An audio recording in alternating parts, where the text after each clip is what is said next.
नमस्कार युट्यूब मित्र परिवार, मी अंकिता आज आईचा वारसा या युट्यूब चॅनल वरती आज तुम्हा सगळ्यांचं स्वागत करत आहे। आज मी तुमच्यासाठी घेऊन आले आहे नवरात्री विशेष। पण हे आपण नवरात्री विशेषच नाही बोलू शकत, तर हे आपल्या वेट लॉस साठी देखील चांगलं आहे। मी आज तुमच्यासाठी घेऊन आले आहे उपवासाची राताळ्याची भाजी। म्हणजे आपण नवरात्रीतले 9 दिवस उपवास करतो। खरं तर खूप साऱ्या मैत्रिणी नवरात्रीतल्या 9 दिवस एकाच प्रकारचा कोणताही फळ किंवा कंदमूळ अशाच प्रकारे खातात, तर त्यांच्यासाठी स्पेसिफिकली आहे ही। आणि ते नेहमी राताळ उकडून वगैरे असं गोड गोड खाणं आपल्याला नाही जमत किंवा कंटाळा येतो। काही 2 ते 3 दिवस ते चालतं आणि मग कंटाळा येतो। तर मी आज तुमच्यासाठी घेऊन आली आहे उपवासाची राताळ्याची भाजी। मी इथे काही राताळे घेतलेले आहेत, ती कापून घेतलेली आहेत। तुम्ही इथे उकडून देखील घेऊ शकता। मी कापून या कारणास्तव घेते कारण का कधी कधी राताळ्याच्या आतमध्ये कीड लागलेली असते आणि ती आपल्याला इझिली आयडेंटिफाय करण्यासाठी हे मी कापून घेतलेले आहेत। इथे मी 2 मोठे चमच होईल इतकं शेंगदाण्याचं कूट घेतलेलं आहे। 1 चमच मी बारीक किसलेलं खोबरं घेतलेलं आहे। हे पूर्णपणे ऑप्शनल आहे। मी इथे 2 चम्मच साजूक तूप घेतलेले आहे। तुम्ही ह्या ठिकाणी तेल देखील घेऊ शकता,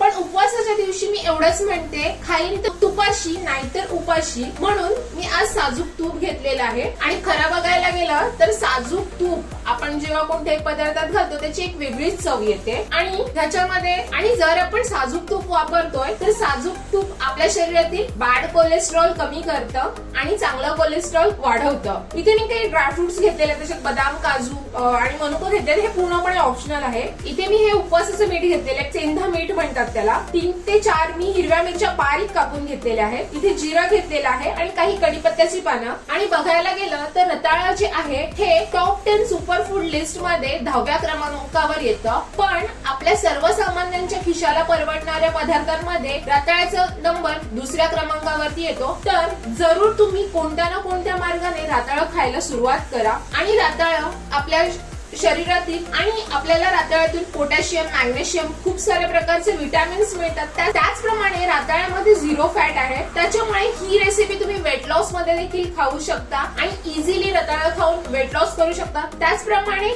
हा हार्ट पेशंट साठी देखील खूप चांगला आहे। आपल्या शरीरातील एलडीएल चे प्रमाण बॅलन्स करतो। त्याचप्रमाणे राताळ आपल्या शरीरातील हाडांसाठी देखील खूप चांगला आहे। त्याच्यामुळे मी तर ह्या राताळ्याला सुपर फूड बोलते आणि माझ्यासाठी हा खूप आवडता असा एक कंदमूळ आहे। तुमच्या घरात जर लहान मूल वगैरे असेल, तुम्ही त्याला राताळ उकडून मॅश करून वगैरे देऊ शकता। चला तर मग आपण आपल्या रेसिपीला सुरुवात करूया। मी इथे भांड ठेवून गरम करून घेतलेलं आहे। जर तुम्ही एखादा गोड पदार्थ वगैरे बनवता तर त्यासाठी जे वापरणारं भांड असतं ते थोडं वेगळंच ठेवा, कारण का आपण त्याच्यामध्ये गोड किंवा असे उपवासाचे पदार्थ बनवतो आणि त्याच भांड्यामध्ये ते बनवा, कारण का आपण कितीही ते साफ करण्याचा प्रयत्न केला तरी काही अंश त्याचा जो गंध आहे त्या भांड्यामध्ये राहतो आणि जेव्हा आपण पुन्हा ते दुसऱ्या पदार्थासाठी वापरतो त्यावेळेला त्याचा तो गंध येतो। त्याच्यामुळे मी मोस्टली असंच प्रेफर करते की जी अशा गोड पदार्थांसाठी जी भांडी वापरली जातात ती नेहमी वेगळी ठेवावी। आता आपलं इथे भांड चांगलं गरम झालेलं आहे। मी इथे हे साजूक तूप आहे हे घालून घेते। आपले तूप गरम झालेलं आहे। मी आता इथे हा जिरा जो आहे हा घालून घेते आणि आता ह्या इथे मिरच्या घालून घेते। तुम्ही मिरची आणि जिरं जे आहे ते शेंगदाण्याच्या कुटाबरोबर देखील बारीक करू शकता, पण मी इथे तसं नाही केलेलं आहे, कारण का जेव्हा आपण शेंगदाण्याच्या कुटाबरोबर मिरची बारीक करतो त्यावेळेला शेंगदाणा ऑलरेडी आपण भाजून घेतलेला असतो आणि मिरची मग त्याच्यामध्ये जेव्हा मिक्स करतो त्यावेळेला आणि जो मिरचीचा असा एक विशिष्ट तिखटपणा जो असतो तो आपल्याला त्या शेंगदाण्याच्या कुटाबरोबर घालवता येत नाही, म्हणून मी मिरची बारीक कापून तुपावरती भाजून घेते।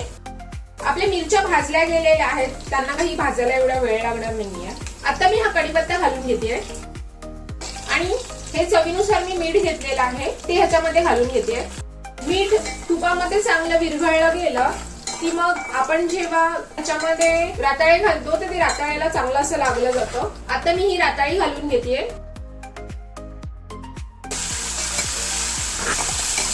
आपण हे चांगलं एकजीव करणार आहोत। राताळी आपण कापून घेतली की ती लगेच रंग बदलायला सुरुवात करतात, त्याचं ऑक्सिडायझेशन होतं। त्यामुळे राताळी कापल्यानंतर लगेच ती पाण्यात घालावी। ज्याप्रमाणे आपण वांग घालतो पटकन कापल्यानंतर पाण्यामध्ये, त्याचप्रमाणे पटकन राताळी कापून आपण पाण्यामध्ये टाकून द्यायची, म्हणजे ती रंग बदलत नाही।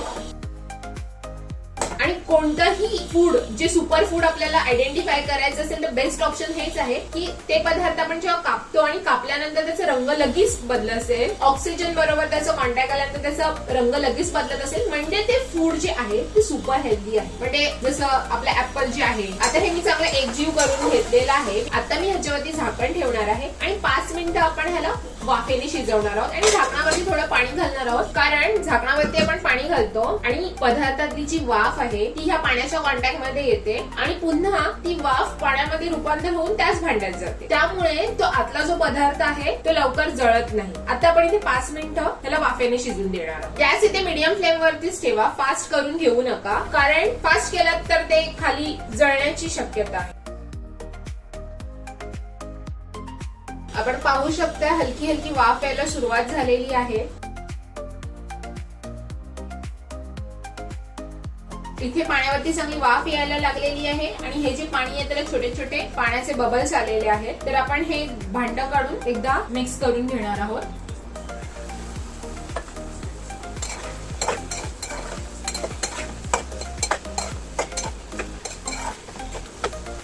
राताळ शिजायला काही वेळ लागत नाही. इथे मला असं वाटतं राताळ शिजलेलं आहे. मी एकदा चेक करून घेते राताळ शिजलेलं आहे का.